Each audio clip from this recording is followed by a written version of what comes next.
Doctor பில்லி Graham தம்முடைய அனுபவத்தில் ஒரு காரியத்தை சொல்வார். அவர் எவ்வளவு பெரிய தேவ மனிதன் பாருங்க.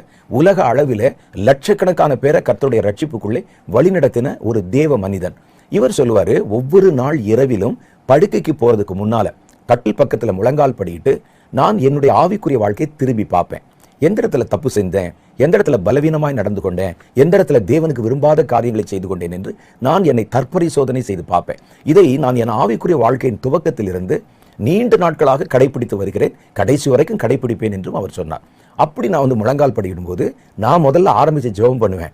என்னை குறித்து தற்பரிசோதனை செய்வேன். நம்ம போன இடத்துல, பேசின இடத்துல, பார்த்த இடத்துல, செய்த ஊழியத்துல ஏதாவது தவறுகள், தேவனுக்கு பிரியமில்லாத காரியங்கள் இருக்கிறதான்னு சொல்லி தற்பரிசோதனை செய்ய நான் தான் முதல்ல ஆரம்பிப்பேன். ஆனா பரிசுத்த ஆவியானவர் எனக்கு உதவி செய்து மறைந்திருக்கிற தெரியாத பல குறைகளை கூட சுட்டி காண்பிப்பார். அவைகள் எல்லாவற்றையும் நான் திருத்துவேன். அதனால என் வாழ்க்கையில நேற்று பார்த்த பில்லி கிரஹாம் இன்றைக்கு இருக்க மாட்டான், இன்றைக்கு பார்த்த பில்லி கிரஹாம் நாளைக்கு இருக்க மாட்டான். நான் ஒவ்வொரு நாளும் என்னை புதுப்பித்துக் கொண்டே இருக்கிறேன் என்று தன்னுடைய புத்தகம் ஒன்றில் அவர் எழுதி வைத்திருக்கிறார்.